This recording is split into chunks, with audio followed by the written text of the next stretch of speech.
While you're rocking with us at Toxic Radio, don't forget to check us out on social media. I want details, and I want them right now.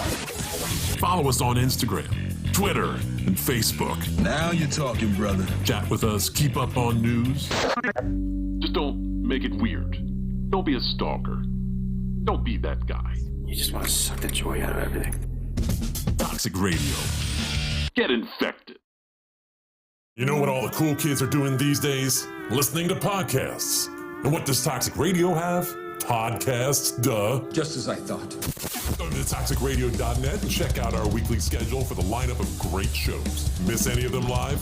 No worries. Thank God, dude. We're on all the top podcast platforms, or just find them at toxicradio.net or on the free app.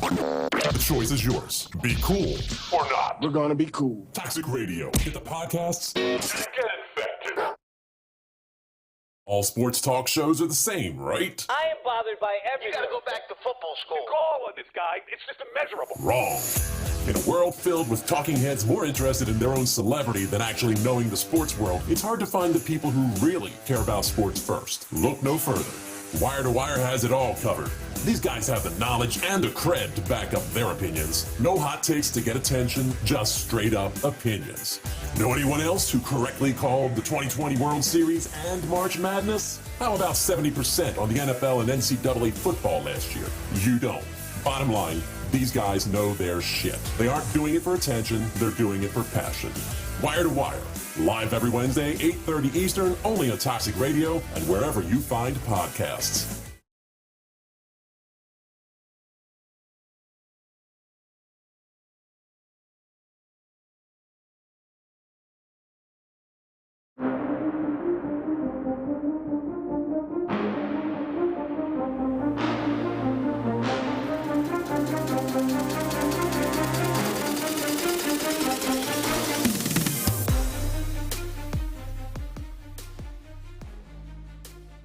Don't sing. Don't do it.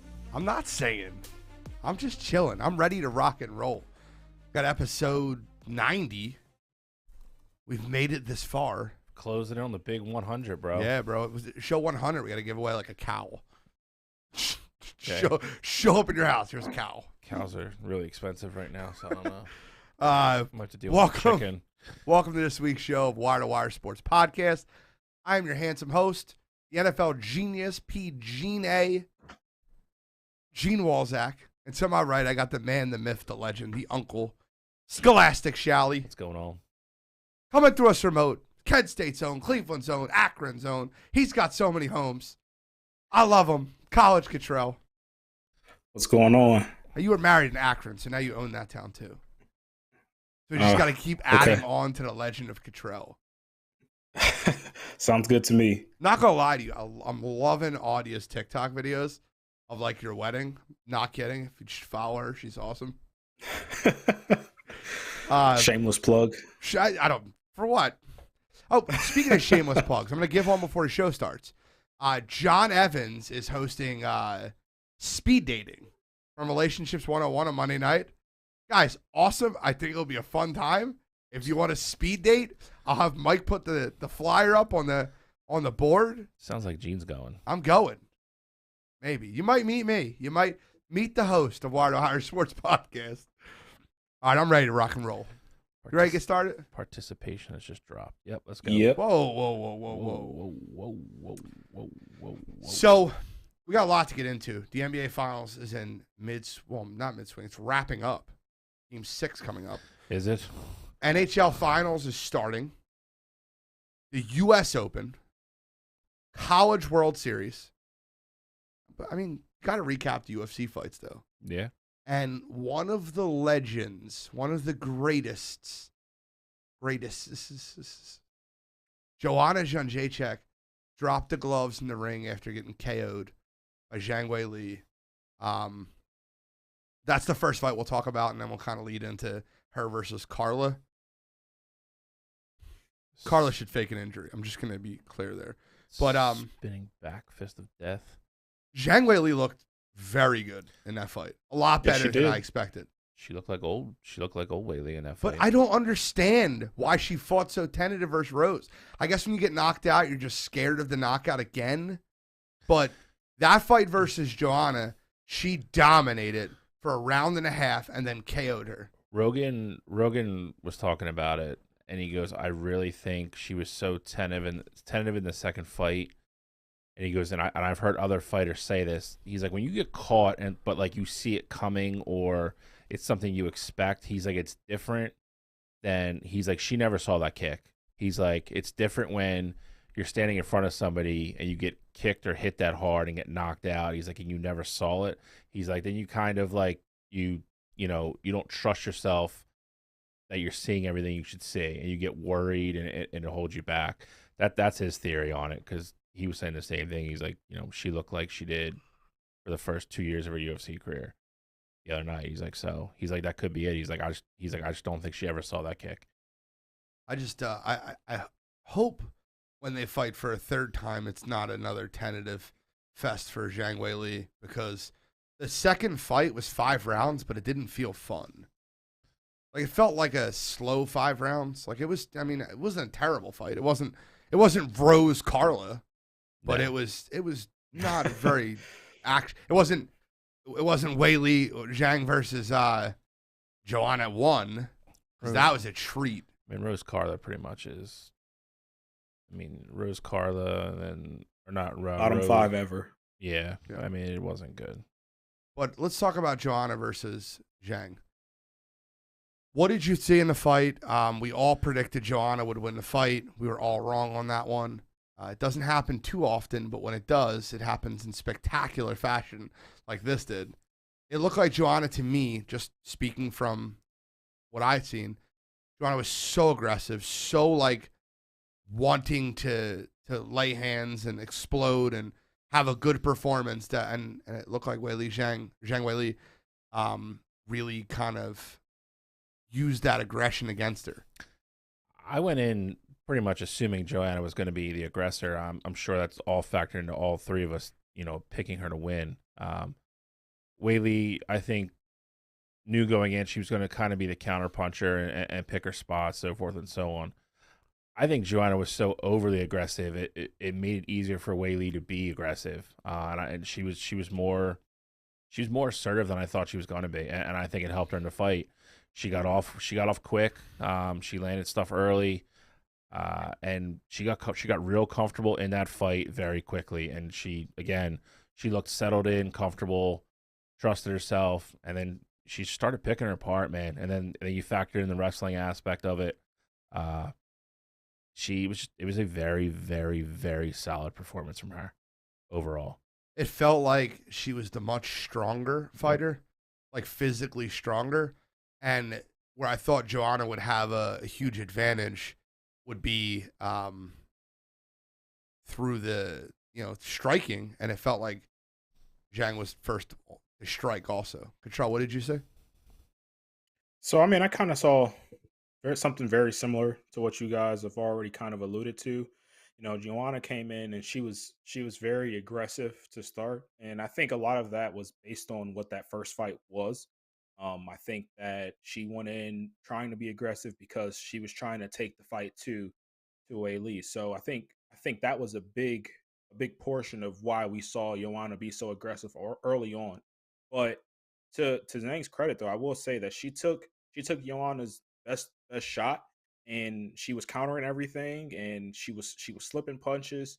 She even got on the ground a couple times, and then she landed the fatal blow there in the second round. But I got to give her a lot of credit. I think a lot of that was a mental battle, and for her to overcome that mental hurdle, I think it also kind of plays a part into too that their first fight went the way that it did. So she had some confidence knowing that she could already beat Joanna, as opposed to against Rose, where she got knocked out and then she didn't have her belt. I was like, okay, I got to go fight back to get what I feel like is rightfully mine. So I think mindset-wise, she came in with a different mentality.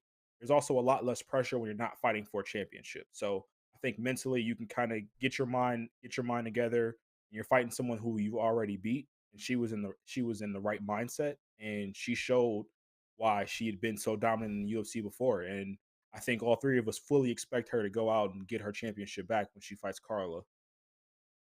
I don't know. Like, all right, so like just move on to that. What do you think the opening odds will be for that? Because I was talking about it to Bill. I'm not kidding with you. If that's anything under a -200, which it won't be, but if that's anything under a -200, I might mortgage my life and bet it on Zhang Weili. Like, there's no chance she loses that fight. I don't think there's any chance she 305. loses. That's it? See, 700? I don't think it's going to be anywhere near that. That's what it should be. She just beat Rose. I think they have to somewhat respect her. You shouldn't. I mean, I'll say this. I don't agree, but yeah, I mean, I think we all agree across the board when that fight happens, we're all going to pick the same person. But I'll say this. I mean, to kind of what Cottrell was just going to say, like, her game plan for that fight is going to be exactly the same. She's not going to strike her, but I'm just telling you, like, I think she's strong enough to go in there, and if she can wrestle her early and pin her down and tie her out, I mean, I don't like that path to victory. It's there though. Like it's muddled and it's muddy and it's going to be dirty and boring. But I mean, she can get there. I don't think she can. I'm not saying she will. And again, I wouldn't put your money on it. Yeah. But if I was betting it, but I'm telling you, it's possible. Yeah. So like, I think that the difference with her and Rose is she's stronger than Rose. Like physically stronger, like in a grappling sense, where she can actually hold Rose down, which she actually couldn't the last fight when they fought. But the first fight she did, with Zhang Weili, it's not, the strength difference is so big. It's so much. Like, I don't know what Carla's method to victory would be. She would not. There's no way she's holding her down. There's no way she's outstriking her. I'm serious when I say this. This might be the greatest lock in the history of all fights. Ever. The one thing that I kind of would Okay. caution about it, we saw how Zhang looked in the championship rounds, her fight against Rose. And granted, Rose and Carla aren't the same caliber fighters. And that's not to say that Zhang doesn't have a tank, but in rounds 4 and 5, it was very clear that Rose was, being the better fighter. So I think the longer that fight goes out, the more opportunity Carla would have to win that fight. I would say that if she, especially in a sense where if she's wrestling Zhang, rounds 4 and 5, and I'm not even saying that she has to get on top of her and hold her down for 5 minutes, but in those championship rounds, especially if it's anything like the fight that we saw against Rose, all you need is a couple takedowns in that round, and if Weili's not being aggressive in those championship rounds, you could easily steal those 2 rounds there, and she is the champion right now. As much as we didn't love the performance, she's the champion right now, and we kind of got to respect that. And to be the champion, you got to beat the champion. So I think that would be her path. I love Carla. You've heard me say this for months on the show. Whenever I talk about Carla, years. I love Carla. Kevin Mooney will tell you. I was on Carla Esparza through Ultimate Fighter. We watched it. Bro, I'm telling you, there's no chance she wins that fight. None. Like, zero. Like, she could tear her Achilles to start the fight and still win it. Like, it's not, maybe that's stupid, but it's not that bad. It's that bad. Again, I mean, I think we're all going to pick the same person, and I'll be shocked if it doesn't. Better chance. Carla over Zhang Weili, or Jean over Ronda. No, I'm not acknowledging this. No answers. Come on, guys. All right. Because everybody knows the answer. We'll move on to Cottrell's You'd be favorite like fighter. Minus 980. I would be minus 980. You're right. I mean, you'd be plus. Nope. plus You 980. said it. You still got to live with it. It's Cottrell's way worse than that. favorite fighter. Jean's like plus 30,000 to win that fight. Oh, my God. I'd bet the mortgage on See, me. I like those odds. I'd bet the like mortgage those on me. Yeah, you can bet $1. I mean, you don't need to bet anymore. Anything past that, you're dumb. 500. Throw it on there. By the way, speaking of men versus women, Wire to Wire, I hope she's listening right now. Wire to Wire is hosting, it's going to go live stream on Facebook, TikTok, hosting a one-on-one basketball game. I will get you the dates in the upcoming future. And you will have Penn State's Renee Womack versus Kevin the Troll Mooney in a one-on-one game. We'll say, what, to 21? win by 2. 21? I don't know, maybe 11. Play at 11. 11, win by 2. No, plays at 21.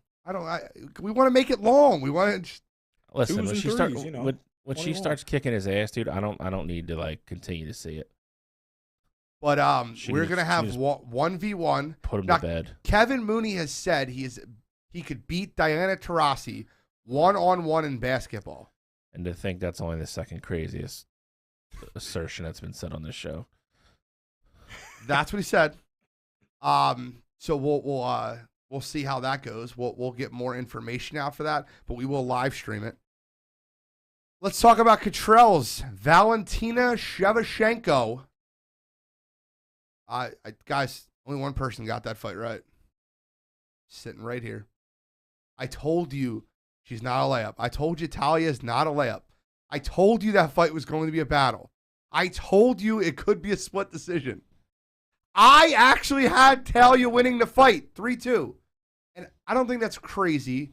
I'm actually glad the judges gave the fight to Valentina because you know my adage, in order to beat the champion, you have to beat the champion. And during the championship rounds, Valentina showed what she's got. She won round 4 and 5. I just don't think she won rounds 1, 2, or 3. Now, the argument was be made in round 2 when Talia took her down and didn't do any damage at all. And Shevchenko looked like she did more damage from the ground. But that was when the accidental headbutt happened.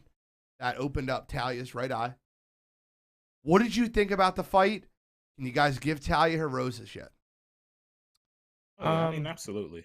think She deserves her roses. I never said that she was a bad fighter. I just thought Valentina was next level. And I mean, I would say that wasn't Valentina's best showing, but at the same time, I want to give a lot of credit to Talia. I think a lot of that had to do with what Talia's game plan was. You would see Valentina was doing a good job of getting to her spots, and she got Talia on the ground, but Talia was very quick to get right back up. And that usually doesn't happen in fights with Valentina. And you would also see Talia was being somewhat the aggressor and, going after takedowns against Valentina. She was very successful, like we said, she was on top of her in the first couple rounds there. That round 2 in particular, though, and I even told you guys, like, as the fight was going on, I probably would have gave it to Talia as well, but there was not a lot of damage, but she did nothing with it, and Valentina definitely outworked her, even though she was on her back. And so, with that being said, I saw it going both ways. I'm not mad how it happened. Of course, Valentina's my girl, but at the same time, if it would have went a different way, I wouldn't have been too mad at it either. The only thing about that, though, is the one judge that had it 49-46, he shouldn't have been allowed back to any. He shouldn't have been allowed out that arena. That was completely That was awful. insane. Awful. That was so disrespectful to Talia. It was unreal. That's the type of thing, like, if you're Dana and you hear those read out and then you hear that, then you literally almost like hold your breath because you're like, well, this guy's going to judge another championship fight after this. And you just pray it doesn't come down to it. Because I don't know what fight that guy was watching. I just don't. I don't know how anybody on the planet could have gave round 1 or round 3 to Valentina because that's what he had to do. What's funny is that as soon as I heard 49-46, I was like, oh, Valentina won, but that's insane. Because I was like, there's no way he gave a 4th or 5th Talia round. 4 or 5. Right. So I agree. I was like, I knew when it was insane. 49-46, I knew Valentina won because 4th and 5th were very obvious to me for Valentina. Yep, I don't think they're. I think it would be easier to say the first round because Valentina was punching from her back was closer than the 4th. Agreed. Because the 5th round wasn't close at all. No, and fifth round was. And the 3rd round wasn't close at all. No, 5th round was a whitewash. No, I mean, I agree with pretty much everything Cottrell said. I think Valentina was a little underwhelming for me. I'll be honest. I think the important part of this, though, is, and we've talked about it before with other champions, when you're on the top that long, it is, and we just saw it with Amanda Nunes. It is tough to stay up there and stay motivated. It just is. It's complacency is just going to get into your head eventually. The important part about this is she had that fight and she still figured out a way to win it. Now it's kind of I don't want to say it's a wake up call, but it's going to get her hunger back a little bit. It'll get her motivated and her drive will be a little bit higher for her next camp. So that part is impressive to me, that she did get through it. She still held her belt, and then we're on to what's ever next for her, which is interesting. Here's where we'll disagree, though. I don't necessarily think that was a motivation thing. I think that was a tactical error by her camp, thinking that she could easily out-wrestle her. What ended up happening in that fight was 2 times Valentina went to take Talia down and got bottom position. That's what happened in the fight. And like, they were in the clinch. She tried to take her down, and Talia scrambled into better position. They're wrestling, they're scrambling. Talia was just superior. Valentina's the superior fighter. Superior striker, superior in the clinch, superior counter striker. Well, the tactical error that her team made was thinking that she could out-wrestle her, and she couldn't. And after she got out-wrestled the first round during the scramble, you've seen the leg kick, fell backwards. They did it again in the second round. Now, Valentina responded, and then her corner was like, don't let her take you down. And then in the third round, she was taken down again, and it was probably the most convincing round for Talia.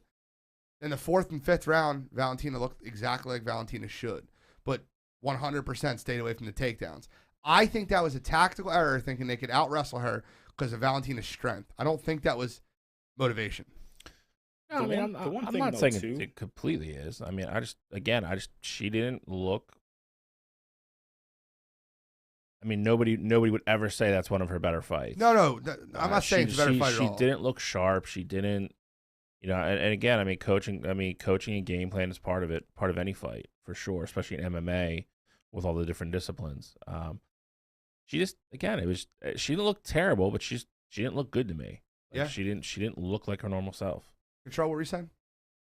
I was gonna say the one thing about Valentina too, of course, I watch a lot of her fights as all of you do too. But the thing with her is that her camp really makes it an emphasis to whatever the opposing fighter does well, they try to make it a point to do that, like that be their method of victory. So we saw the first fight that she had against Juliana Pena. She wrestled Juliana because all the talk going into that fight was that Juliana was going to be able to out-wrestle her. So she made it a point to, wrestle her and dominate her on the ground. So this was, Talia's strong point. So Valentina in their camp, of course, made it a point that, hey, we're going to out-wrestle her. And I think it's one of those things where they probably just try to break the will of that fighter, because essentially if you can't do what your strong point is, then you really have no shot. But in this fight, it just didn't work. Talia's wrestling and her ability to scramble was just too much for Valentina to overcome. But in those championship rounds, she did what she had to do and, came out victorious. One thing that I will say, though, is that I'm all for this fight. If there was an automatic rematch clause, I'm all for that here. I'm not. I know there wasn't a clause in that contract, but I think that would be that'd be the best fight for Valentina. I disagree, and I'll tell you why. I disagree as well. The fourth and fifth round will tell you exactly why. There's zero chance that Valentina is going to let her do that again. What's going to end up happening is she's going to. It's like even though watching that fight, I never felt like Valentina was in jeopardy of getting stopped, of the fight being stopped at any time. I don't think there's any chance. I don't think there's any time where you thought Talia could win the fight by submission or by any other method than points. Right? Am I right when I say that?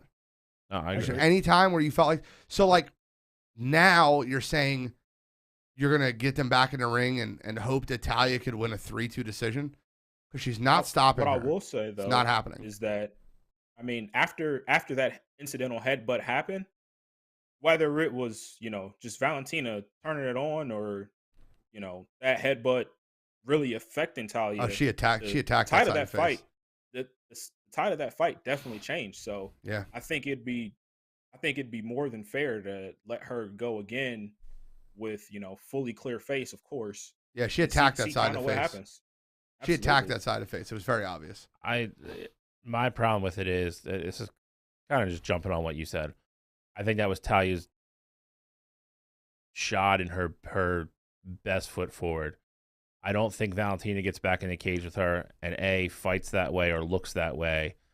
And I don't know if Talia, she's definitely going to be able to replicate that performance. And the flow of that fight's not going to go the same way. And then I think you get an ugly, very one-sided decision. I think he get a stoppage. I mean, he I might think even if get they a fight stoppage. again, you get a Valentina third-round stoppage. And Because I don't think Talia could have took any more than she did in the fourth and fifth. And those are the rounds that I feel like I see that being how the fight plays. But out. a lot of that though was that she couldn't see out of half of her face. Like whatever was coming from the left side, it's part of fighting. she though. really couldn't defend. Fair. I get it. But to be fair, But and headbutts I don't give happen every fight. I give him a lot of shit, but to be fair, I'll never forget one of the greatest, most remarkable things I've ever seen in a UFC match. I'm not sure if either one of you guys watched this fight, but Eddie Alvarez fought Gilbert Melendez, and after the first round, Gilbert kind of beat him up, and he broke his nose. And one thing they teach every fighter not to do is blow your nose, because if you blow your nose, you'll puff both your eyes out. And Eddie blew his nose after the first round and couldn't see, and won the fight in the second and third round without vision. It was one of the greatest things I've ever watched. If you ever want to watch something fun, it's a 3-round fight. If you haven't watched it, Eddie Alvarez versus Gilbert Melendez. And in the first round, Gilbert breaks his nose, and he blows his nose, which you should never, ever do if you break your nose, because your eyes will puff out. And Eddie won the fight blind, second and third round, which is one of the most incredible things I've seen to this date. So even with a battered eye, it is part of fighting. I agree with Bill there. But we got to move on to the light heavyweight amazing fight we got to watch. Number one, Glover Teixeira has, if he didn't have all my respect before that fight, has even more of it now. I will say this. Great. Those are some dumb fighters.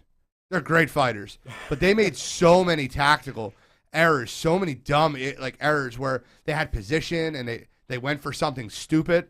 Yuri looked like he was going to stop him a couple times and then went to try to choke him, and then Glover rolled over on him, got on top of him. Glover needs to last 30 more seconds and he wins that fight. It's funny you said that, because that was one of the main points I wanted to bring up. They both openly talked about it in their post-fight press conferences, how there were so many things they would have went back and done differently. And it was, Yuri even said it. He goes, it's one of those things where I know he did a bunch of things that he didn't want to do or he would take back. He's like, I'm in the same boat. He goes, it just happened to be that they both happened in the same fight. And he goes, and that's what made this a great fight. Because he goes, tactically it wasn't. He goes, he's like, we both screwed up numerous times throughout the course of the fight. But when you have two fighters that do that and just go for broke, and I mean, listen, man, there were some moments in that fight that were incredible. Yeah, I mean, man, that fight was insane. It was. Could be the greatest light heavyweight fight ever. Yeah, I mean, and there's a lot of 205 fights that are amazing. There's a lot. So again, I think most people don't care so much about the tactics and listening to the strategic part of the the fight game. They just want guys to go out there and see guys, or women, whoever, get knocked out, get submitted. They want to see finishes. So for them, they just look at it and they're like, oh, this is like the greatest fight that's ever happened. And it was a very good fight. Like, don't get me wrong, it was great. But at the same time, to people that are very big fans of the fight game, there's obvious things that, both fighters openly admitted that they would have done differently. And for Glover to get tapped with being like just an absolute world-class BJJ guy, from it's not even a side mount. I wouldn't even call it a side mount. He was just laying on the mat next to him. That was shocking to me. The last, it was exhaustion. It was exhaustion. It was absolute gas tanks empty. Cottrell? And there was so much to unpack with that fight. I think, of course, you guys talk about both these guys and the mistakes that they made and things they would do differently. The one thing that stood out the most to me was when Glover had Yuri in a great position, and then he went and pulled guillotine. I don't know what that was about, and of course, I wanted Yuri to win, but that was one of the most confusing things I've ever seen, especially for a fighter like Glover Teixeira. It's like, you don't need to do that here. Most likely you're already up, and I get it. You don't want to leave it up to the judges. I mean, we see how these judges score things, but you don't pull guillotine there. There's absolutely no reason to do that. The other thing too is that, man, if Yuri can go out there and wrestle and grapple like that with Glover, he's going to be a dominant force in that light heavyweight division. I don't He's too know dumb. I don't know how you get him out of there. He's too he dumb. Is very dumb. He fights with his hands down. He very unorthodox, but man, he's special to watch, and he has a chin. I mean, he took Glover's best shots and came out standing on top. It's different taking shots from a Yeah. 42-year-old and taking shots from someone like John Jones. Someone like, I'll tell you right now, Jan's going to run through him like a brick shit house. So he's not going to be a great champion. Jan's going to kill him. Jan's way smarter. We'll see. Because that's the next fight. They're going to fight next. And, Yeah, and I'm telling you right now, Jan's issue with Glover was because Glover was way more technical of a fighter. Yeah. The issue with Yuri is not going to be that at all. And he's not going to be Yuri's going to be quicker. And I'm telling you right now, Jan's going to knock him out. He's going to catch him and knock him out. Just my opinion. Disagree. Okay, well, we'll find out. I mean, obviously, that's the next fight that's going to happen for them. We talked about what's next for Valentina. UFC will get more and more into before each big card and when things get named and when they don't get named. You got another one coming out in 2 weeks. So Yeah, I mean, next pay-per-view is 4th of July weekend, so.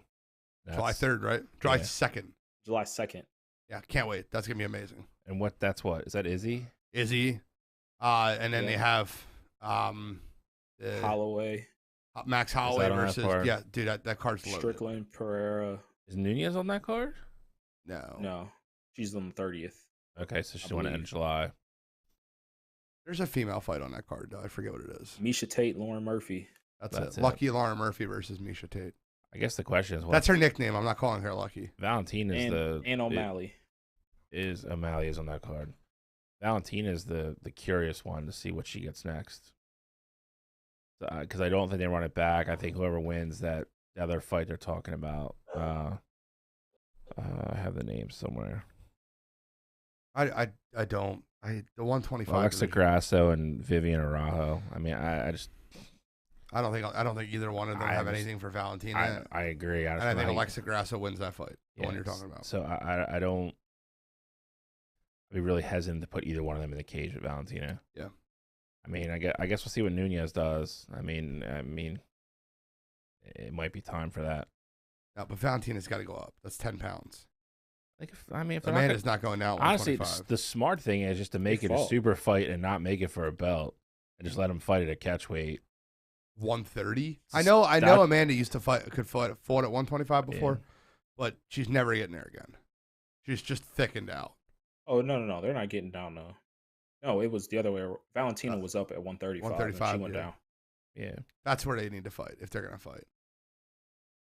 Because just Amanda's too thick. There's no way she's cutting down to 130. Plus that. Well, yeah. I mean, it would be tough. It'd be a tough cut. I just don't know what either one of them do. And if you put it at a catch weight, then I mean you're literally just having a super fight without a belt, and Dana's not losing anything on the back end there. Fair, because they're both going back to their divisions with their belts. Well, Amanda's got to take care of business and handle business. She will, Well, but I think that's going to be violent. I don't think that coming off the loss. I guess yeah.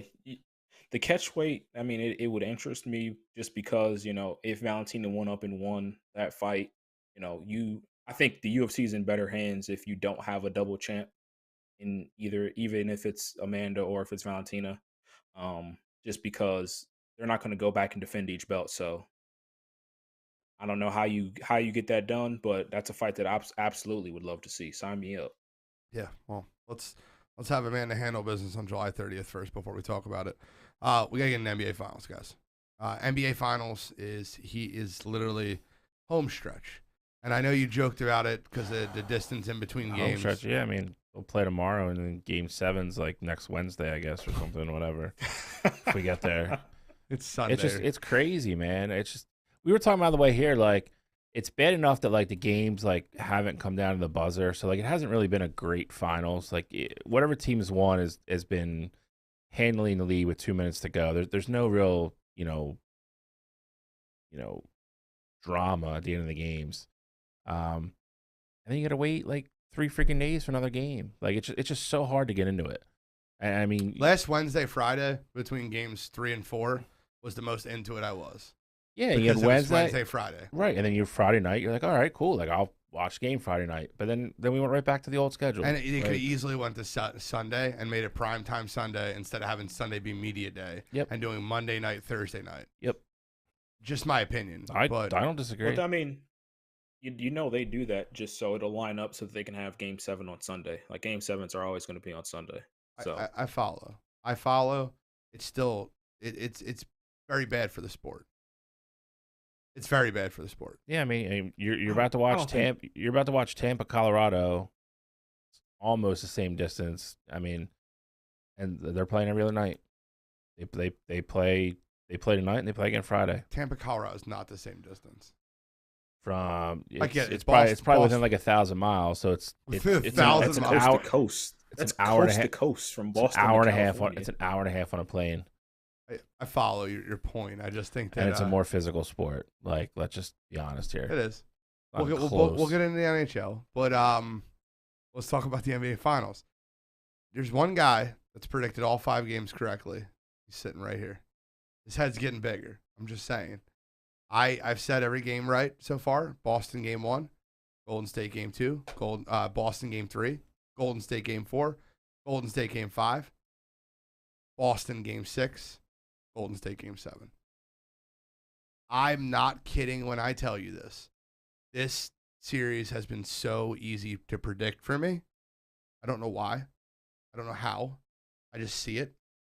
Remember I said at the beginning of game 1 when they released the spread and it was Golden State minus 3. I'm like, ooh, that's a Boston spread. The series is going to end in 7. The only thing that scares me about being wrong about game 6 is game 6 Clay. Game 6 Clay on the road could drop 38. That's why he's got the nickname, game 6 Clay. It scares me to know that Steph Curry just shot 0 for 9 from 3, and they won the game by 10 points. The biggest issue that happened in game 5 was Derek White, who's been giving Boston a ton of minutes, gave them 20 minutes of 1-point basketball. That can't happen. You know what Boston's total bench production was in game 5? Total bench production. And I really feel like we should take the 3-pointer at the end of the game out with all the reserves, because that 3-pointer shouldn't count towards us, but it will. What do you think their total bench production was? Now keep in mind, Grant Williams comes off the bench, Peyton Pritchard comes off the bench. They have Derek White comes off the bench. Total game production. Cottrell. 12 points. Lower. I was gonna say 11. Lower. 8. It's 10. And it should be 7, because that 3, by the way, that backdoor 3 cost a better who had Golden State 11 plus. Did you see that? I did see that. That backdoor 3 at the end of the game was insane, but literally garbage time 3 counted as bench points. They had 10 points. They had 7 points from their bench regulars. 7. That can't happen. I mean, for me, I think the major point that I was going to bring up, if you have Steph have a game like that, you have to win that game. Clay is starting to show signs of life. He had a good game 5. Wiggins had an amazing game. I don't think you can count on going to Boston and having Steph going 0 for 9 from 3. It's just unrealistic. It's just not going to happen. I'm having 234 games. Yeah. So now you run the risk if game 6 Clay shows up and Steph does his normal thing, the series is over. I think Boston's up against it now. I will say this: I think game 6 is your first 1 point, one possession game. Like Jesus, in the whole series. Finally. What do you get some goddamn suspense into one of these games? A lot's happened since last Wednesday, so we got to kind of recap a few games. Like They go played back to twice. back. They played 3 times. Wednesday night they played one. Oh, they played one. That's okay. That's fine. So Wednesday, Friday, Monday. Wednesday night, Boston won game 4, or sorry, game 3. Game 3. Friday night, Golden State won game 4, and then Golden State won game 5 Monday. I don't think Steph can have a better game than he had in game 4. I think that game was incredible. I think that, they asked Steph after the game, like, where do you rank this? It's one of your greatest games ever. It's the one. It's one. Your greatest game on the greatest platform. You cannot have a better game than that. And they needed that win. Because if Boston goes up 3-1, Boston wins the series. Yeah. Like, it's so, and that game was close up until 2 minutes left where Golden State pulled away. Even though all the games have been kind of blowouts, that game was close for a long time. They were down 7 in the third quarter. Came back, took the lead. Trell, how do you feel like your thoughts on game 3, 4, and 5 went? You can start wherever you want. What stood out to you? So I'll start game 5. I think that was the most important game so far for the Warriors, and I'll say that because of the production that they got out of certain players. That was the first game that Draymond Green looked like a somewhat normal Draymond Green. That was a game where Andrew Wiggins was the leading point scorer, and he was their leading rebounder.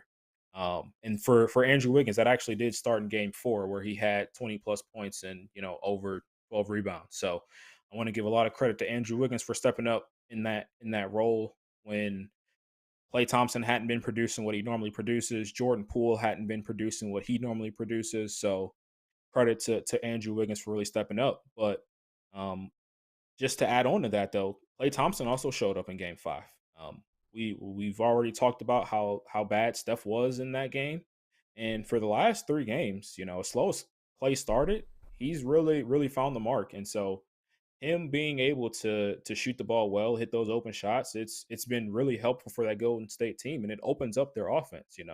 If they can get just a little bit more production out of Jordan Poole, he's also slowly starting to get there. We saw his production in game 5, but this is that Warriors team that is tough to beat. And not only just on the offensive end, on the defensive end, these guys have really stepped up. The rotations have been a lot cleaner. Andrew Wiggins, as of late, has done a really good job on Jason Tatum and or Jaylen Brown, depending on who he's guarding. And they're getting to the right spots. Those guys have been fighting hard. But on the one reason why I won't count Boston completely out yet is that they haven't necessarily shot the ball well.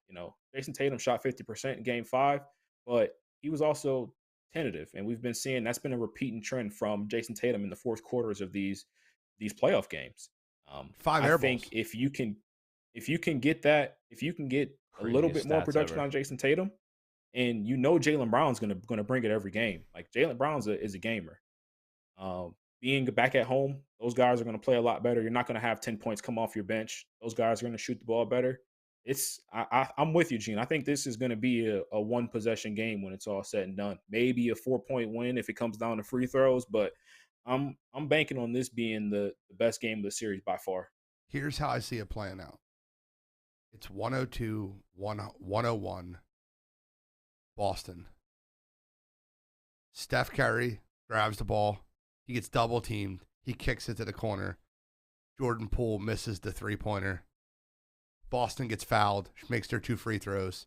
And they win the game 104 to 101. That's how I see game 6 playing out. Now, game 7, a whole different animal. Game 7 in Oracle, I think that Golden State wins that game by double digits. What? Chase. It's not Oracle anymore, sorry. Sorry, I'm reminiscing on the good old days of Oracle.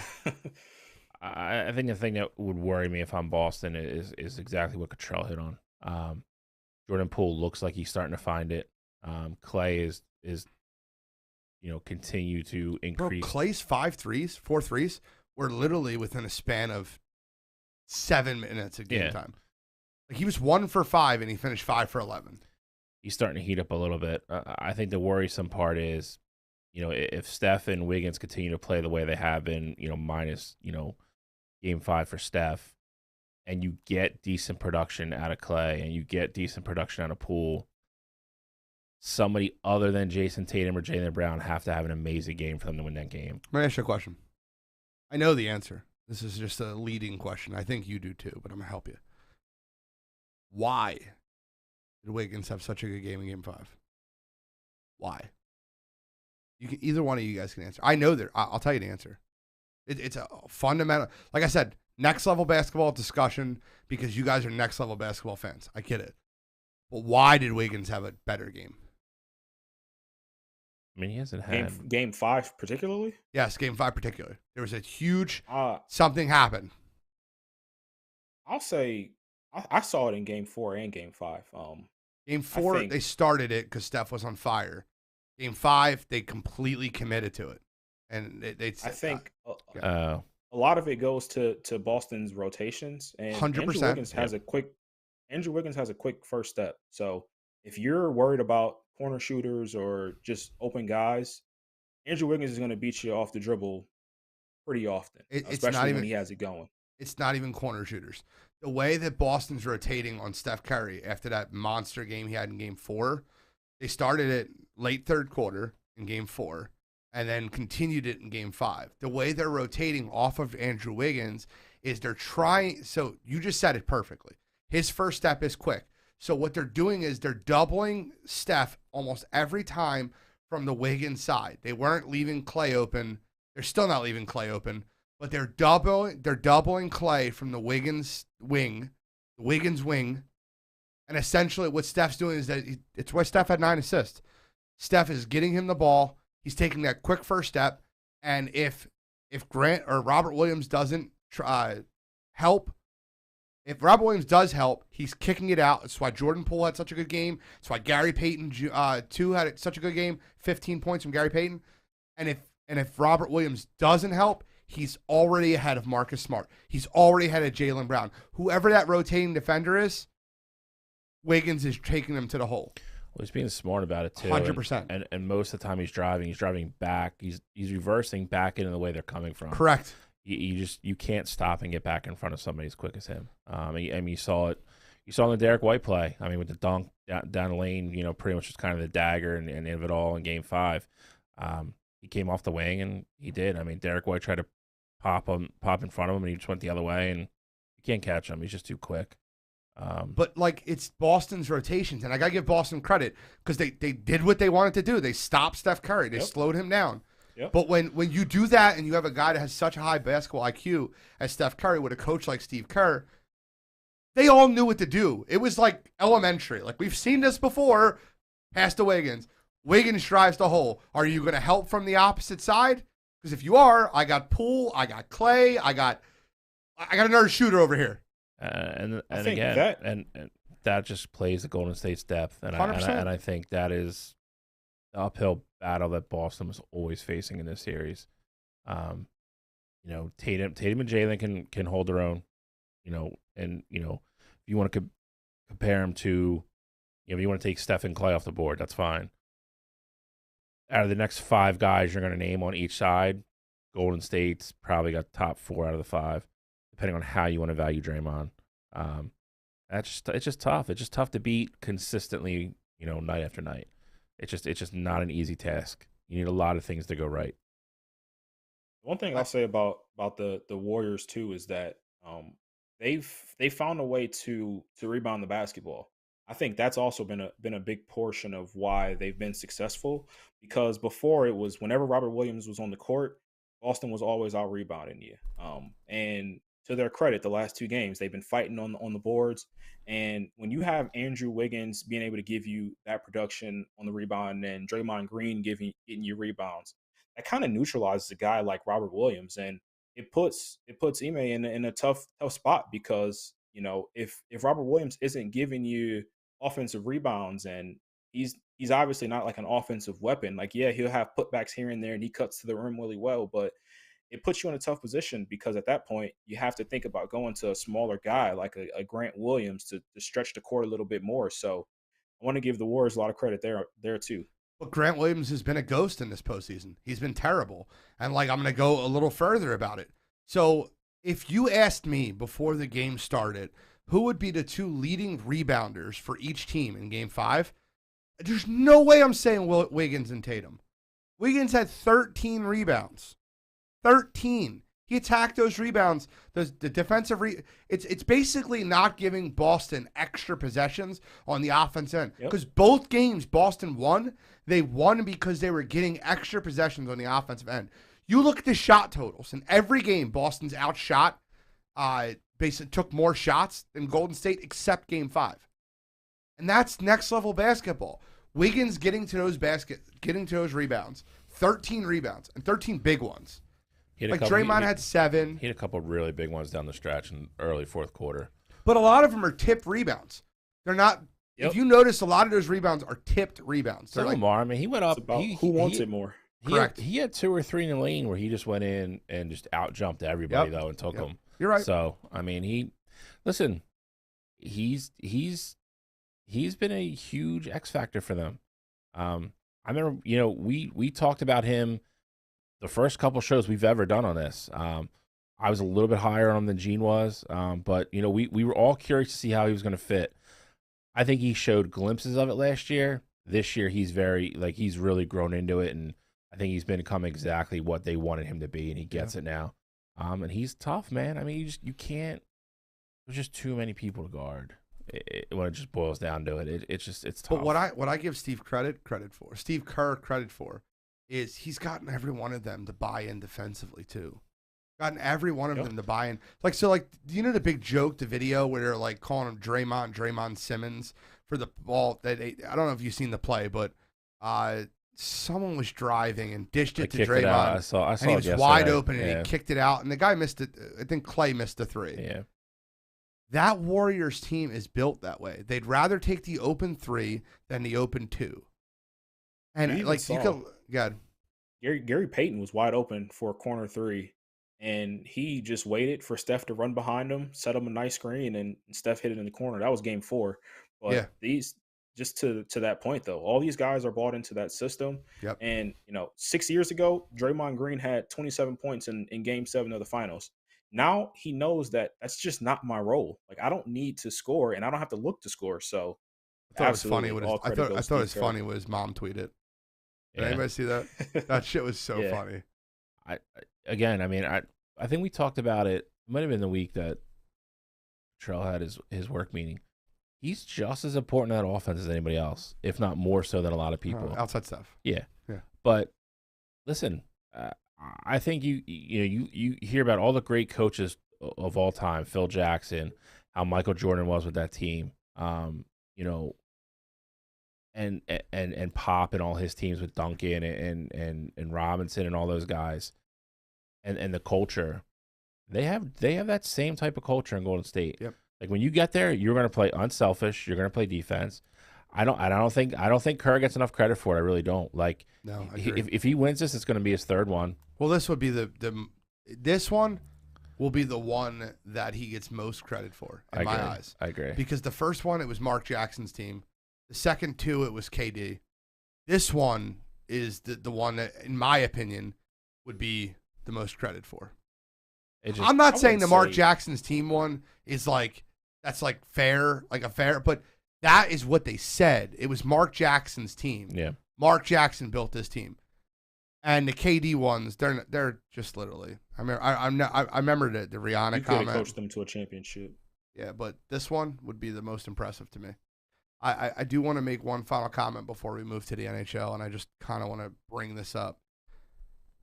I don't know how, and Steve Kerr might be a magician, or it might just be in Draymond Green's DNA, that you convince a player that your stats, you're going to look like an idiot sometimes. Your stats are going to be null and void, and you're going to do all this scrum work for a win. And he could literally have 2.7 rebounds and 6 assists, and it doesn't matter. What's like, you have to literally get that type of buy-in from a player. That's a max level player. Draymond's also smart enough to know, what are people going to talk about 10 years from now? Wins. Are they going to talk about his 3rd championship, or are they going to talk about the 2 points in Game 5? Yeah, you're right. Nobody gives a shit. He's going to be a 3-time winner. And listen, dude, 4-time. And I think to some degree, I think he plays a big role in that. He's a dude that's going to hold you accountable. If you go out on the floor and don't play defense or don't play as hard as he does, it's widely known. Kerr talks about it. He goes, Steph and Draymond run this team. If you go out there and don't give effort, if you don't think Draymond Green can walk back into a huddle and be like, that dude's dogging it, that guy's coming off the court. Yeah. And he says to KD, you can say it to anybody. Agreed. And he said to KD, and he said to KD publicly, he talked about it in the press conference when that happened. He goes, he wasn't playing hard enough. Like that doesn't fly here. That's not what we do. If you have the best player on the team, who is Steph, playing that way, and Steph, for all intents and purposes, is a very unselfish player for the way he plays, and then you have a guy like Draymond who is willing to take 3 shots a game but just get the rebounds, set 4 screens on any given possession to get one guy open and get an open 3. If you're not in that mindset, or you don't play that way, or you don't buy into the culture, you're not going to be there. You hear what LeBron's said on the shop about Draymond? What? He said, I would love to play with a guy like, and see, to me, hold on. This speaks to why I Charles going to hate this comment, but this speaks to me like why LeBron would never be a Michael Kobe killer.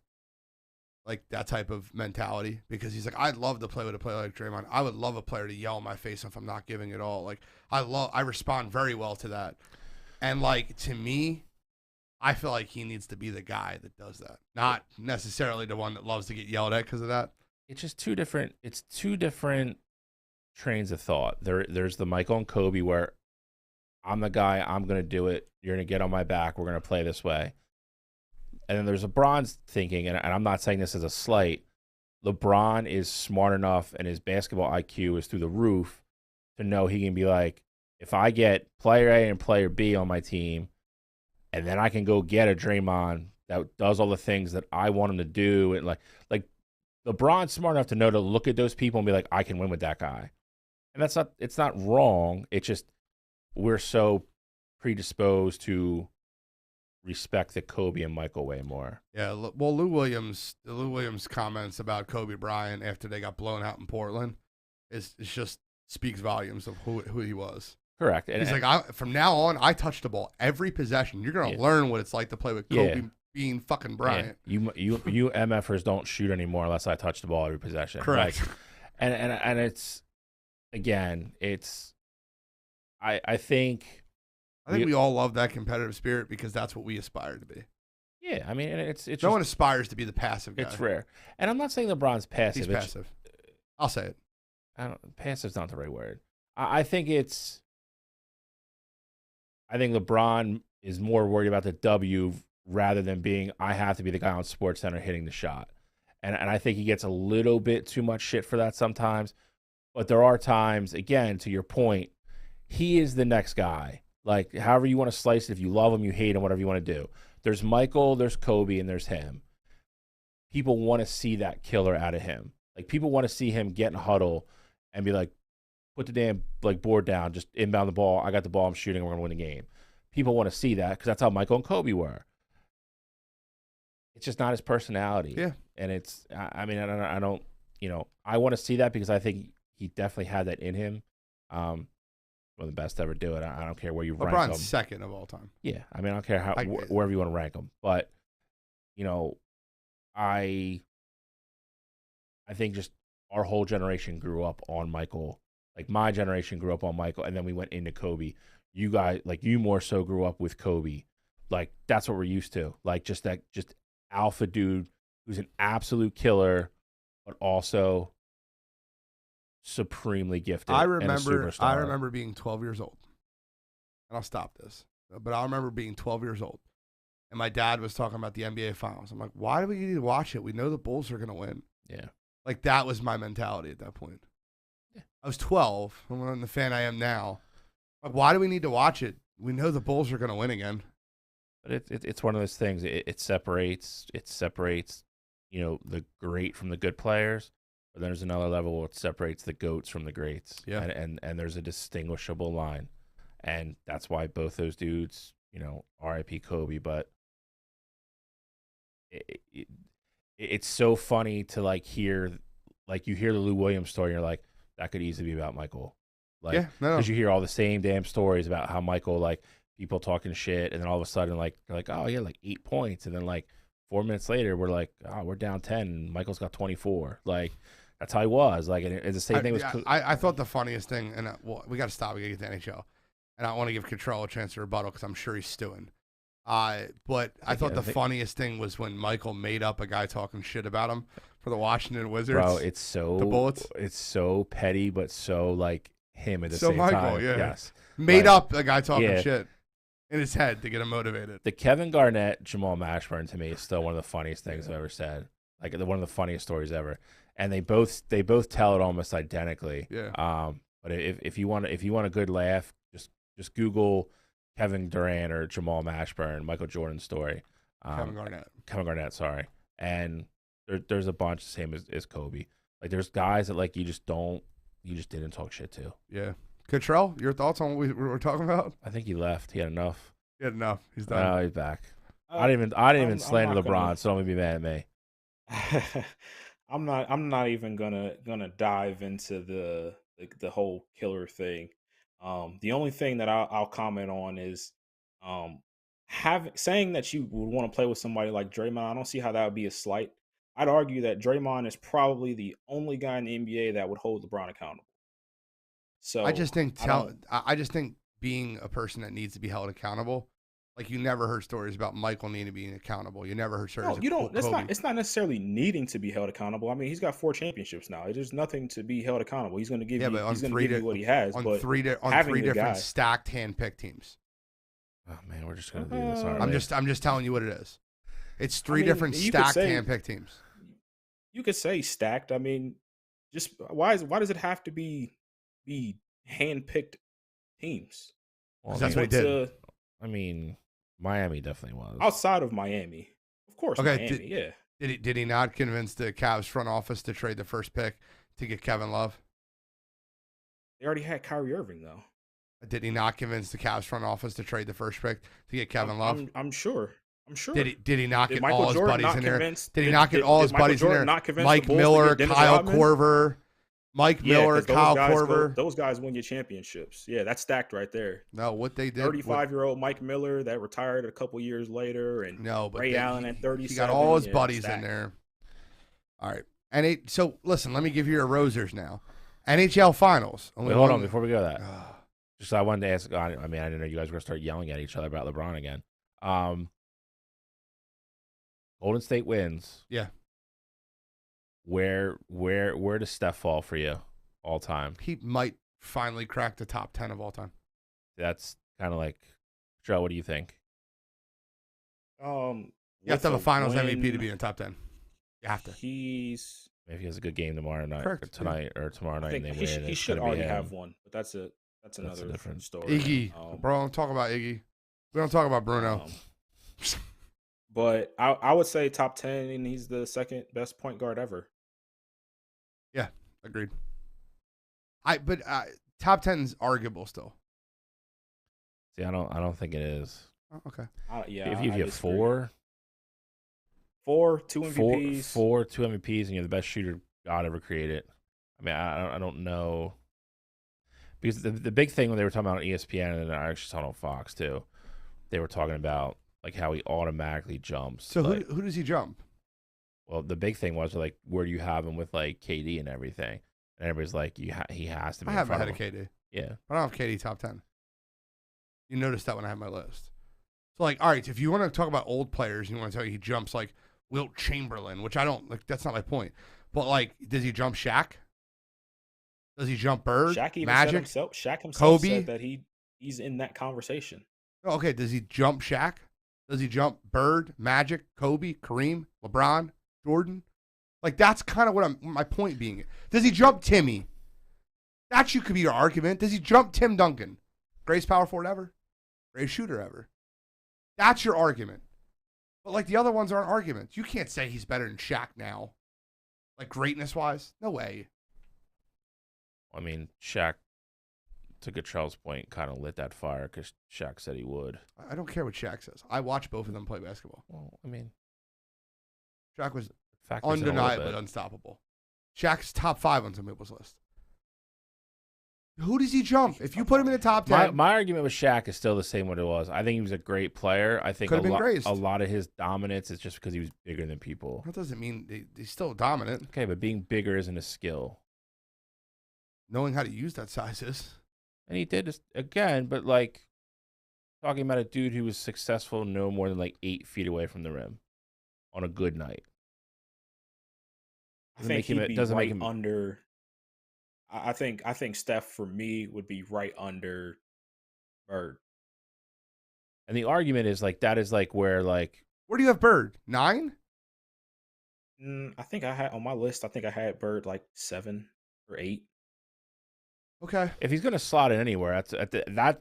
But to your point that you just said, like that's the area he's going to be. He's not top 5. Okay, he's going to be 8 to 10 and somewhere in there, depending on what you value. Just quickly, just quickly.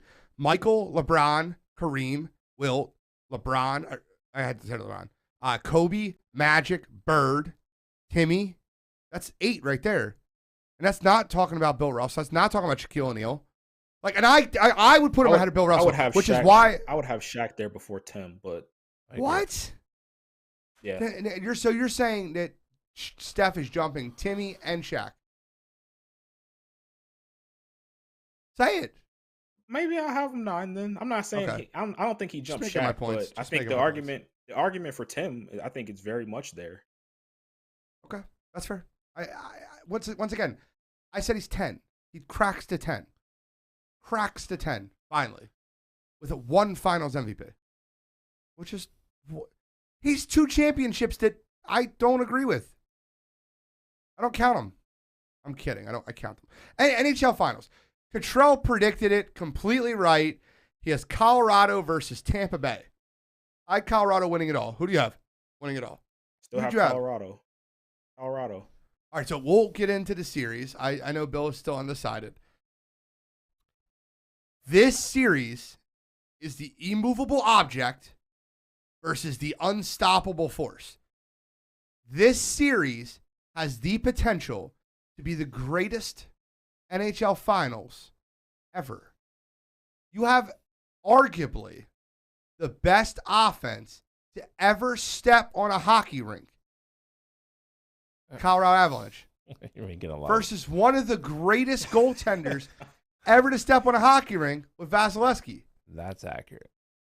Colorado isn't accurate? If they win this finals over Vasilevsky in 6 games, 5 games, and score 4 or 5 goals a game, that's the greatest offense ever?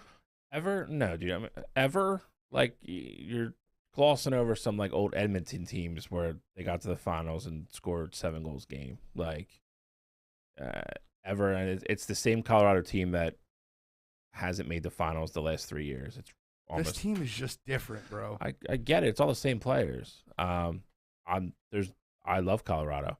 I'm just saying greatest ever is maybe a stretch for offense. I mean, we'll see what they do. Tampa Bay's a very good defensive team. You already mentioned Vasilevsky, who is quickly climbing the old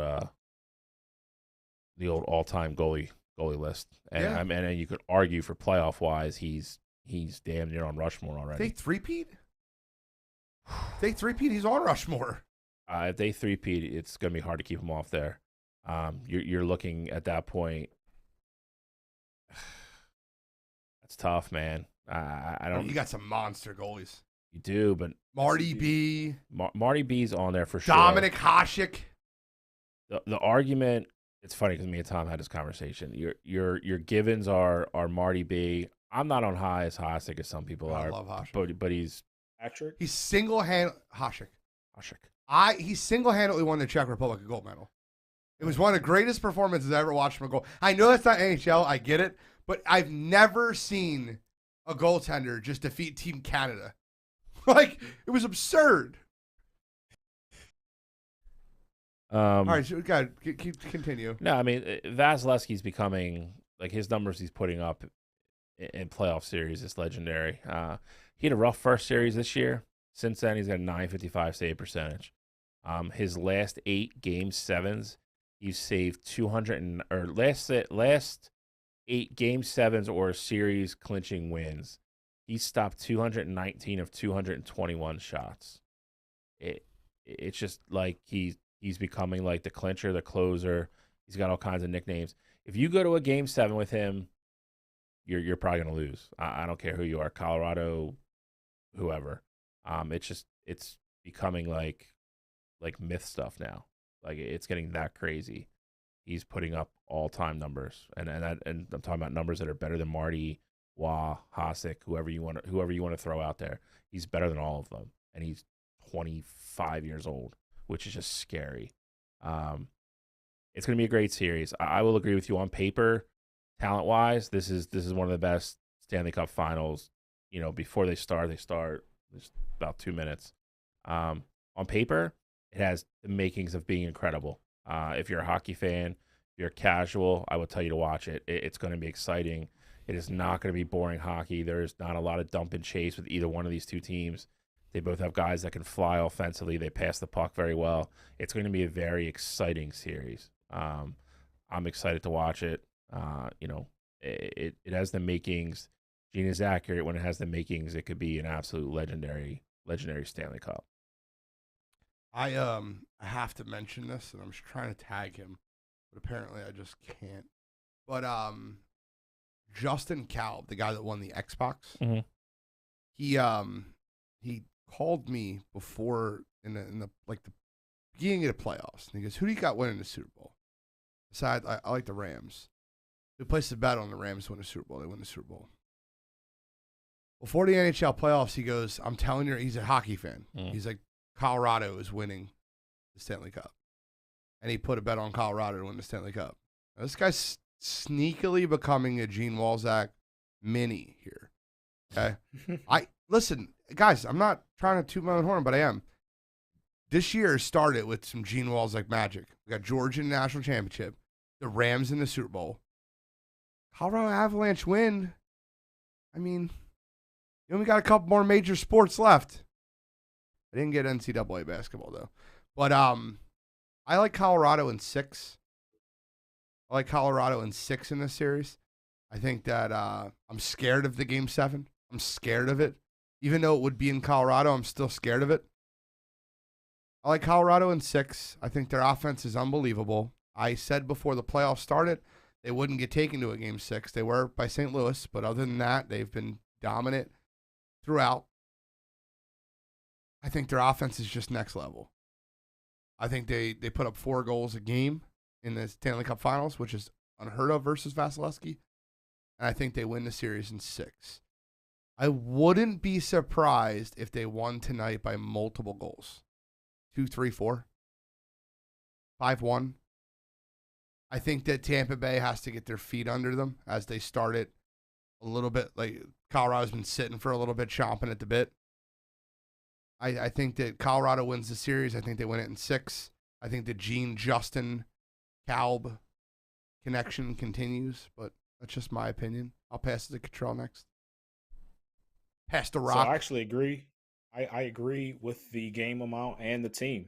I also like Colorado in 6 in this one. I do think Colorado wins tonight. I think that with seeing how the Lightning have played throughout these playoffs, for whatever reason, it just takes them a while to get comfortable in the series.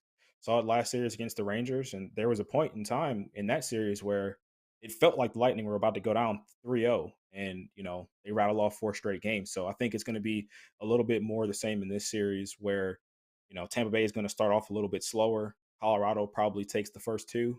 I think Tampa Bay stormers back, and it's going to be 2-2. And I think Colorado takes game 5, and they take game 6.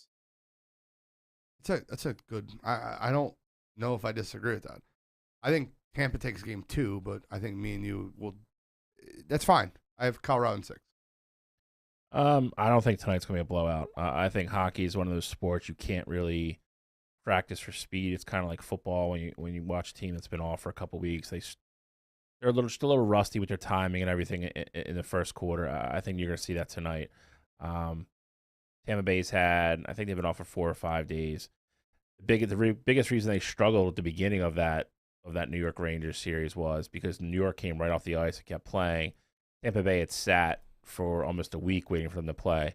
It's not always the best thing in hockey. It allows you to get healthy, but it does mess with your stamina and your timing a little bit. You do have to factor in playing in Colorado. It's thinner air, so that could also work in Colorado's favor. They're obviously more accustomed to playing there than Tampa Bay is going to be.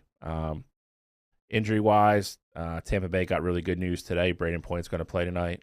That's a big deal. He's a very, very good player. He's a center. He's actually one of their catalysts on their power play. And Nazem Kadri is not going to play. They pretty much ruled him out today. So That's a big blow for Colorado as well, off of Evander Kane's dirty hit in the conference finals. So, offense, Colorado definitely has a better offense, but it's close. Defensively, I think they're very close. You have Cale Makar for Colorado, who should be a flyer. Don't get me started on that. You have, and then you have Hedman, obviously, in Toronto, or Tampa Bay, who is just a stone. He just continually just gets it done at a high level. Everybody he plays with, he makes them look good. And then you have goaltending. It's kind of the unknown for Colorado right now. Kemper's been cleared. I didn't look it up, so I don't know who's going to start. I don't know who's playing, but they kind of have a little bit of a controversy going right now. Obviously, Vasilevsky's going to play for Tampa Bay. That is the biggest, clearest advantage between the two teams, easily. In all aspects of the game. Three-peat is very difficult to do. I don't care what sport it is. It's just very hard to do. I'm always a guy for liking to watch history. I'm going to go out on a limb here. I won't be mad if I'm wrong, because I would like to see Nathan McKinnon and all them win a cup. But I'm going Tampa Bay in 7. Okay, that's fair. Fair points. I don't, it's funny. I'm going against all my rules. The rule in hockey for me is the better goaltender wins the series. I just always have felt that way. And there's a huge difference in goaltending. The thing I will a little bit disagree with you. Yes, there is a huge difference. I don't think it's clearly, because I think Colorado's offense might be that much better than Tampa's offense than the difference between at goaltending. Colorado's offense is just next level. It is, but Tampa Bay is the third highest scoring team in the NHL. They still have Stamkos. They have Kucherov. They have guys that can absolutely light the lamp, keep pace with light the lamp. Say it. It's hockey. That Stamkos goal was unbelievable. It was very it was very fitting. I'll say that, for him to be the game winning goal to send them to the third straight cup. All right, I just can't wait to watch it. I'm just excited. So let's wrap the show up and go watch it now. No, fine. All right, guys. I'm just kidding. U.S. Open. Woo. You got to do the intro like you always do. You want my intro? The 5th running of the Kentucky Derby. I'm just kidding. Ooh, do you? Ooh, you're confident. I like it. I have 4 this week because I have like a real long shot. I have 4 as well. All right, 122nd U.S. Open, the Country Club at Brookline, Massachusetts, right outside Boston. If you're not familiar with the course, it's been around 1883, I think. Okay. 1913 was the first time they hosted the Open, which was the backdrop. We're going to go back to the movie bracket. The greatest game ever played was Shia LaBeouf. He played Francis Ouimet against Harry Vardon. That's what that movie was about, and that's where that all took place. It took place at Brookline. It's also it's also famous in Ryder Cup lore. The 1999 Ryder Cup was there. That was on the 17th, Justin Leonard hit a 40-foot putt, pretty much clinch it, and all hell broke loose.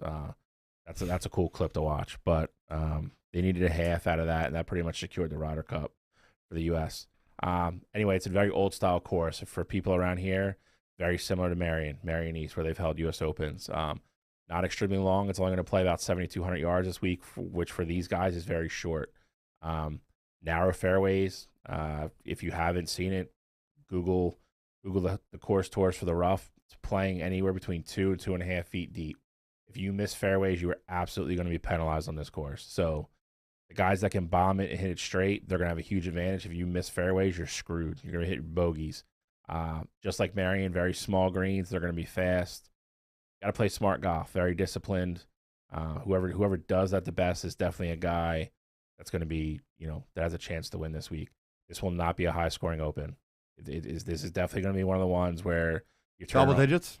No. So you think the winner of this Open will have less than double digits? I'll take the over. I think the winner Open will be 10 under or above. The winner.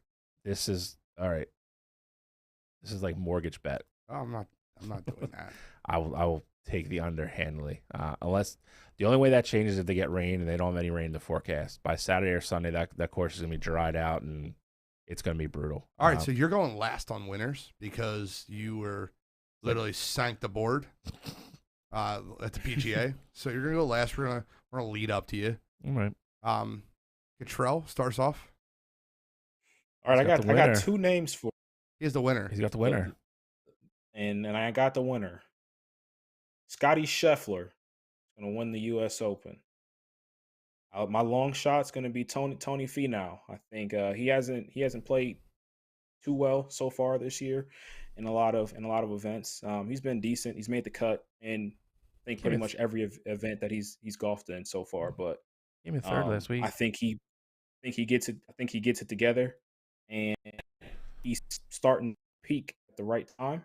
And I think he's a top 10 finisher. I think he'll be there on Sunday. But Scotty Scheffler is the winner. Definitely. Scotty Scheffler. Stamped it. Let's go. going. I don't have him on my list. He said stamp it. I don't have Scotty on my list either. All right, so the only reason I took Rombo, I don't like taking big favorites. But he's not. He's 15-1. And whenever I'm getting 15-1 or more on Jon Rahm, I'm taking it. I'm not like that sold on him winning the U.S. Open, but you can't give me 15-1 on Jon Rahm. Just can't do it. I'm going to take him.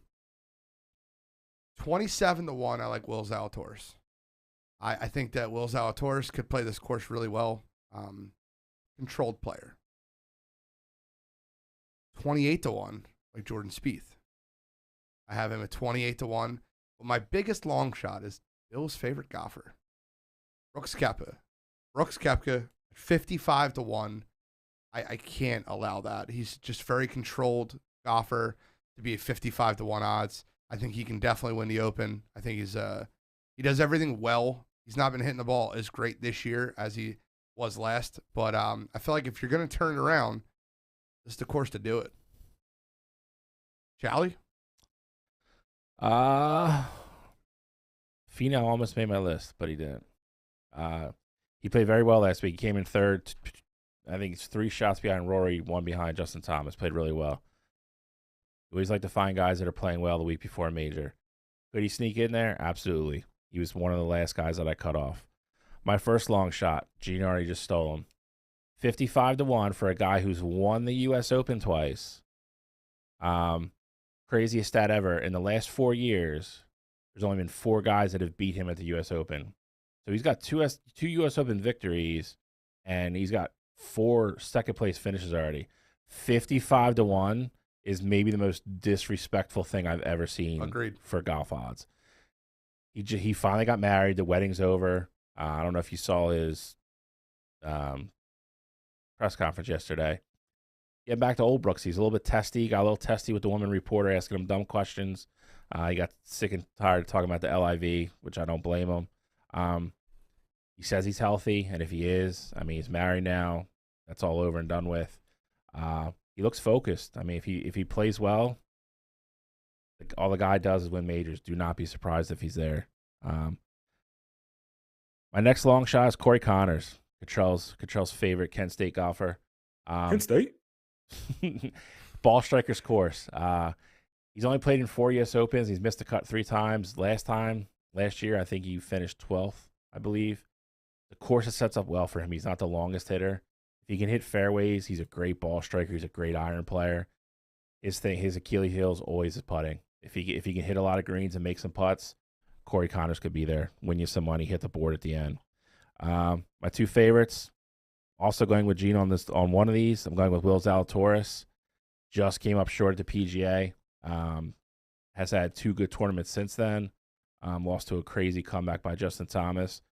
Will Zalatoris is very young still. He's 24. It's not a matter of if, it's a matter of when. Wouldn't be surprised at all if he wins this week.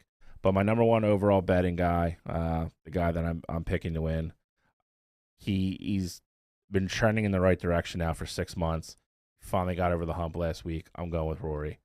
I think if Rory hits the ball like he did last week and hits fairways 310, 320, 330 out, he's going to be really tough to beat. I predict Rory to have a very good Thursday and then fall apart again. Well, last week he put 4 together, and that was a wrap, and he ran away. So, listen, U.S. Open, you're going to have a bad day. Nobody plays 4. It's very rare that anybody plays 4 great rounds. I mean, you have Tiger at Pebble, which is just a legendary tournament. But Was that the one where he's like 18 under and Yes. the rest of the field was like and 6? everybody else was over par. Yeah, there's that one. Just to tell you how good he is. But I think if Rory can get to Saturday and not have the blow up day, I think he's a very good shot to win it. Rory's no different than any of these guys. He just has a bunch of skills. When he's confident though, and he actually starts hitting the ball where he wants to, he's one of those guys. He's favorite. Heavy. He's rarefied air that if he plays his A game, there's nobody out there that can beat him. He's just that good. It's just a matter if he can get to that game. Rory had a interesting quote about the LIV. Did you guys see it? Yeah. He took his jabs. It's funny because he basically said all these guys that are his age are chasing money. But, of course, a guy like Rory McIlroy, it's easy for him to say that when he's got a $100 million deal with Nike. Like, how can you fault these guys for going to get their money? Regardless of where you stand, I don't think that, chasing after the money should just be the worst thing in the world because not everyone has $100 million and more like you, Rory McIlroy. I think anybody that comments on somebody else's money should keep their mouth shut. Agreed. I wouldn't disagree with that. I think it's, again, there's a whole, I used it and you got to be kidding me 2 weeks ago. There's so much more just underlying BS with this whole thing. It's really not about like it's not about morals. No, it's They're not. getting paid. The PGA Tour does not want to succumb to any other golf organization, so they're using a moral high ground to try to. It's a joke, but whatever. As much as I want to see like one of my favorite guys win, I'm not gonna lie and say I won't be excited if like Dustin Johnson wins this Open or like if Phil pulls like some miraculous like performance out of his ass again. If an LIV guy wins the U.S. Open, it is going to be bedlam, and that for lack of a better term, I'm kind of here for that. I'm all for it. I won't be mad if somebody's got to hand Dustin Johnson a trophy on Sunday. College World Series. Let's go. 75th anniversary, bro. Didn't know that. College World Series. Charles Schwab Field, Omaha, Nebraska. Are you giving us the no intro this time? It's short. It's not as long as the U.S. Open. I'm still pissed they knocked down Rosenblatt, dude. Rosenblatt was the best stadium ever for college baseball. I will say this. I hope Joseph Jeffers is still listening. Why? It is an absolute crime to me that Tennessee choked this way. They choked, though. Because in reality, man, they were the best team in college baseball, and they were the most fun to watch.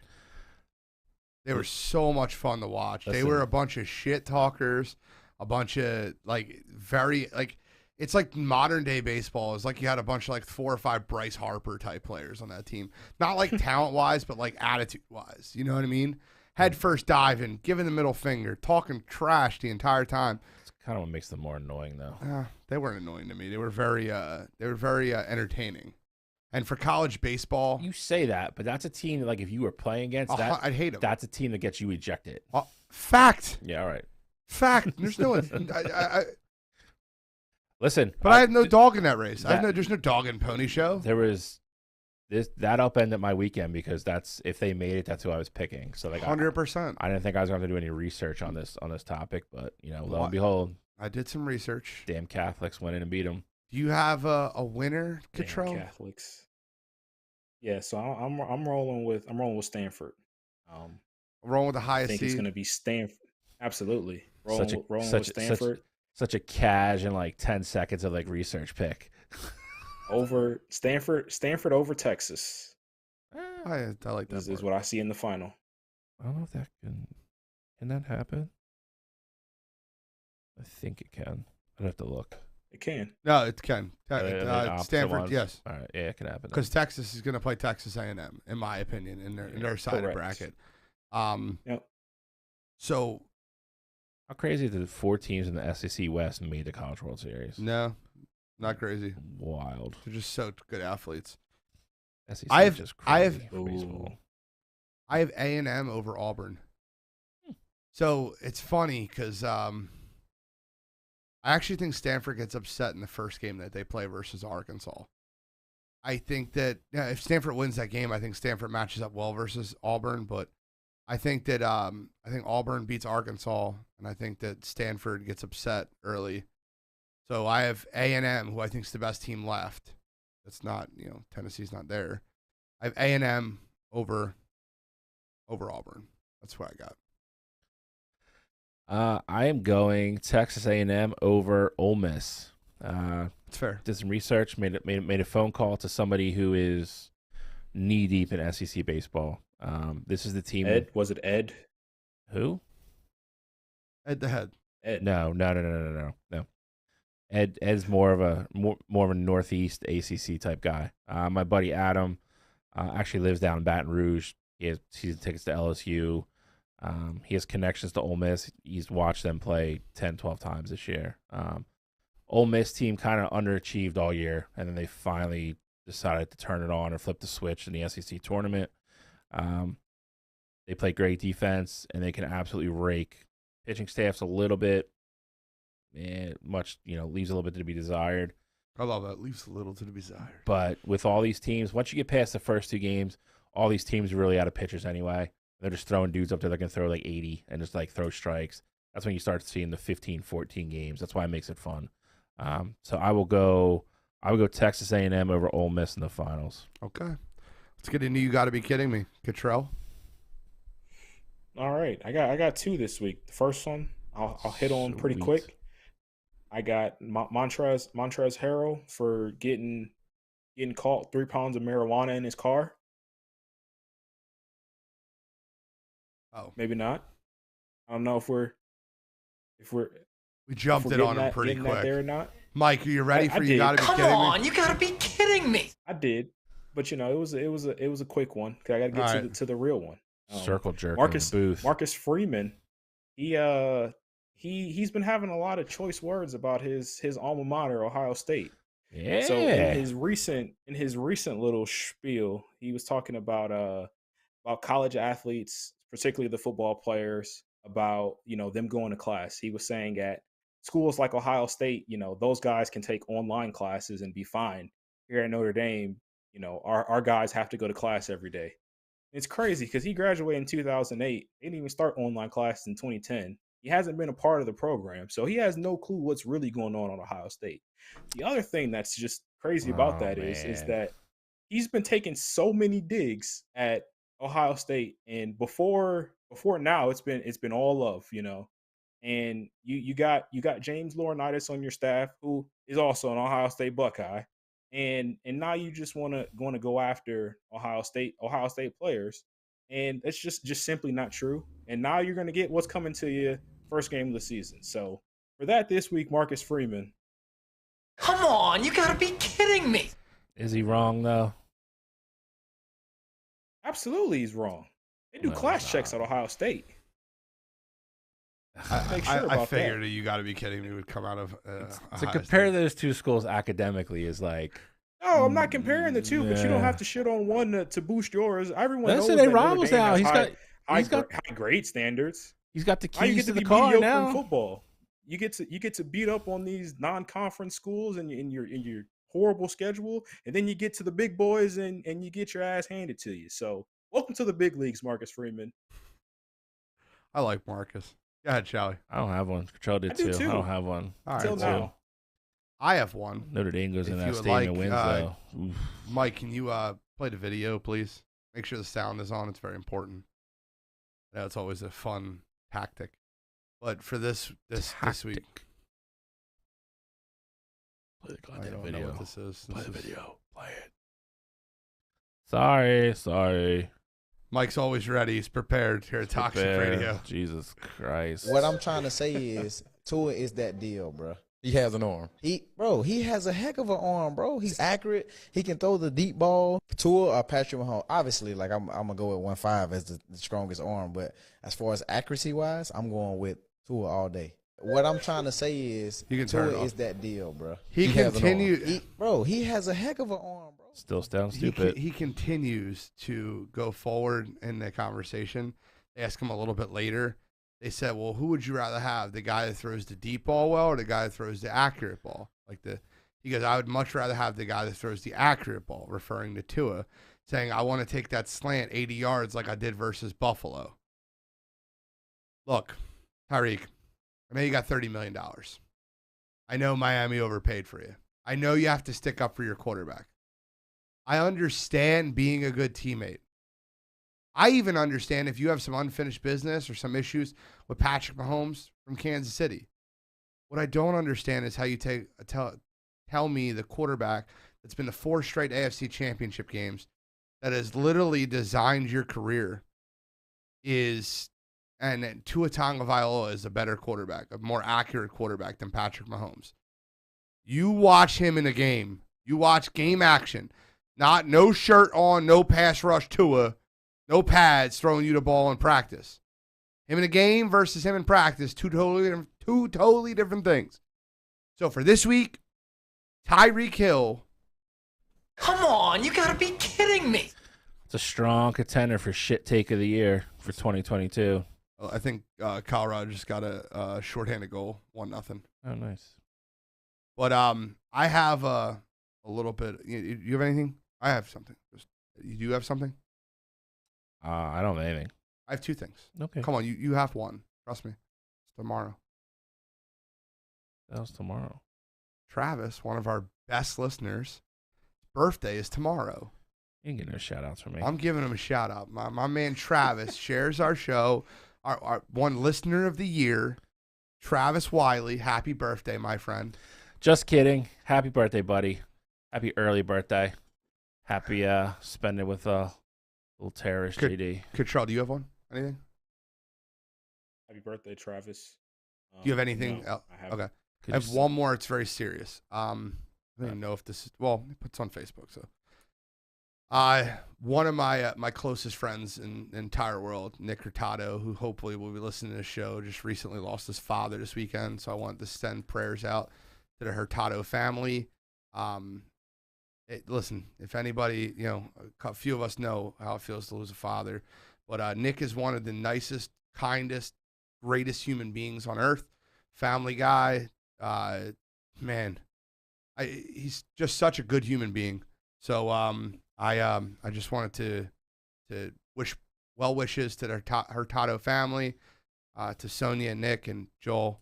I hope everything, my prayers are with you. I know it's a tough time, but I want to give you a shout out and let you know that we all thinking about you. We love you. Take my NHL prediction back. I got Avalanche in 4. 2-0? 2-0. Oh, Jesus. Avalanche in a sweep. All right, so thank you guys for tuning in. Download us on Spotify, Apple Podcast, iHeartRadio. Follow us on TikTok. We're like 40 listeners away from going live on TikTok. Let me just give us a couple follows on TikTok. With that, though, this week, Wire to Wire Sports Podcast, signing out. Thank you.